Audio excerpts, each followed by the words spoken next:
New day, new vlog dito sa ating Arpa Farm. At ngayong araw ay schedule ng vaccine ng fowl pox ng ating mga manok na pula. Today is vaccine natin ng fowl pox. At kasama ko si Kenneth para matulungan ako manghuli ng manok.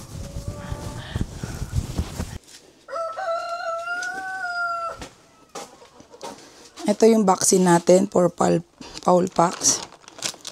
Yan. Ganun pa rin. Lagyan natin ng kaunti.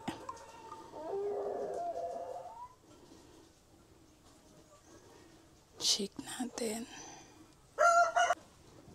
Nalagay na ulit natin dito. Sa area natin. Okay na. Ito na yung ating... Yan, meron tayo ditong yellow. Kunin mo yung green na yan at manghuhuli tayo. Nako, nakakadalawa pa lang ang akin ditong kasama manghuli. Sus! Ang dami-daming uhulihin, oh!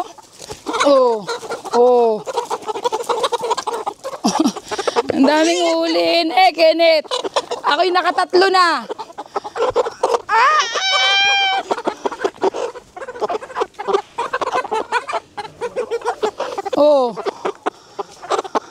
Apat tong dala ko. Kenneth!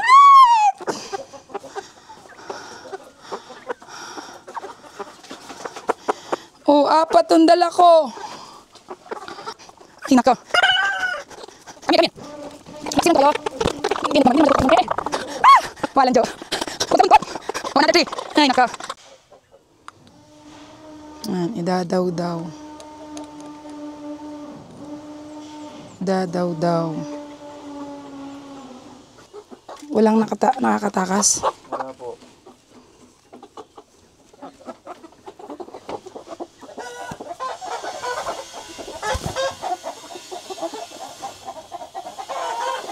Yan. Medyo mahirap. Kasi hahanapin natin yung malambot na part. Medyo malaki na siya kaya nakakatakot.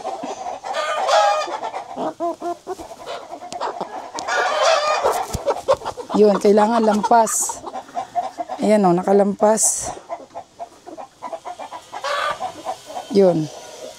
Meron na siya. Takas na siya. Goods na. Basta ganun yung setup niya. Okay na. Sa malambot, dito sa malambot na to, siya tutusukan. Dapat walang maanuhang buto or laman. Doon lang sa mismong ano. Yan, idadaw-daw ulit.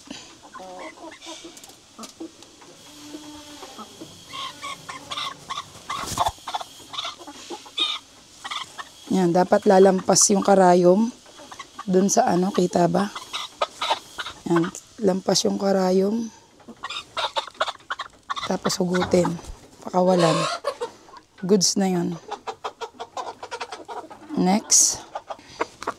Yan ulit.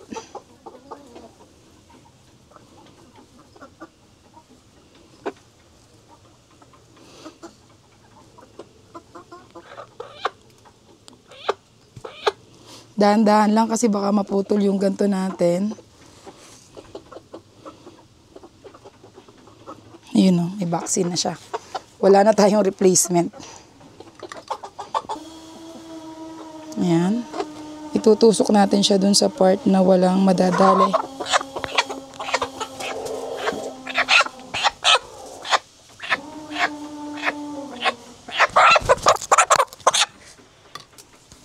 Sorry. Sakit ba? Kung nakita nyo, ganito siya. Doon siya doon. Ayun o, may vaccine siya, dalawa. Pakita ko ng ayos.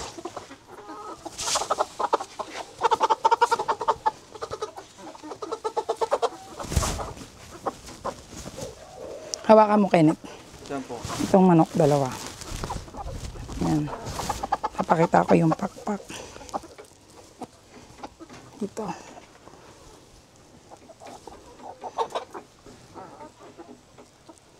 Kita ba? Mulong-mulong ka dito. Yan. Ito yung vaccine. Ito yung pakpak niya. Yung may part na malambot. Wala siyang laman. Lampas yung ano niya. May vaccine na yun. Ito yung time na 2 weeks after nung mag-vaccine tayo ng Lasota, ay sinunod natin ang Paulpax. At ito nga, ay grabe naman si Inday. O, diba? Kala mo sanay na sanay. At ganyan nga, at talagang ako kasi ay natatakot talaga, lalo na kung may dugo, kaya hindi ako pwedeng maging nurse. Pero kagandahan ay wala naman tong dugo at gawa nga ng yun ay yung pinakabalat lang mismo ng yung skin lang talaga mismo ng manok na parang pinagdudugsungan ng pakpak, kaya parang di naman din siya ganong masasaktan. Kaya nga lang, syempre, napalag-palag lang yan. Gawa nga ng hawak-hawak at saka may tinutusok. At ayan nga talaga naman, kala mo bet na bet, talaga naman. Oh. At ayan nga, gano'n naman kasi talaga. Pag gusto mo, talagang kailangang aralin mo. Hindi pwedeng lahat iuutos mo, hindi pwedeng lahat ay iaasa kung meron ka mang kasama na taga-alaga. As of now, ay ako pa lang naman ang nag-aalaga sa mga manok ko at sa mga ibon ko. Bali si Kuya Rodel ang nagiging kasama ko at caretaker ng aming kubo. Siya yung nag-aasikaso ng aming mga pusa at aso at saka rabbit. Siya ang nagpapakain sa umaga. At gawa nga ng maaga naman siyang pumupunta ron, pinapakain na niya yung aso, pusa at rabbit. Pero sa hapon, minsan mga anak ko kasi nga ang hilig-hilig sumama, gusto sila ang magpakain ng pusa at rabbit. Kaya pinagbibigyan ko na.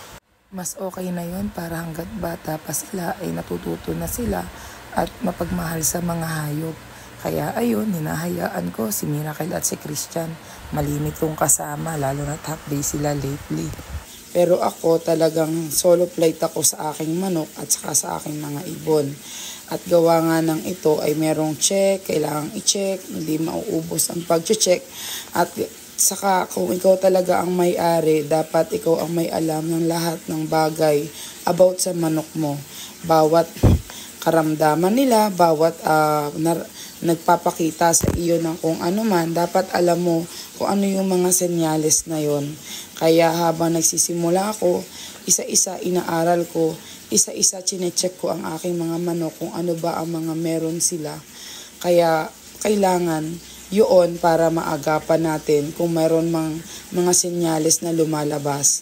At dito nga ay talaga namang inaaral ko pa talaga ng todo. At sa ngayon naman ay masaya ako, nag-i-enjoy ako at nagsisimula na rin akong magparami at magpasisiw at mag-out na rin ako ng mga sisiw soon. Sabi nga, basta't masaya ka sa iyong ginagawa ay magiging okay ang lahat. Basta't laging number 1 si Lord sa iyong puso at isip ay talagang ikaw ay kanyang gagabayan sa araw-araw. At salamat po Lord sa patuloy na buhay. Thank you for watching. Please follow our page, Arpa Family, and subscribe to our YouTube channel, Arpa Family. Please comment and share our video. God bless us all. Bye!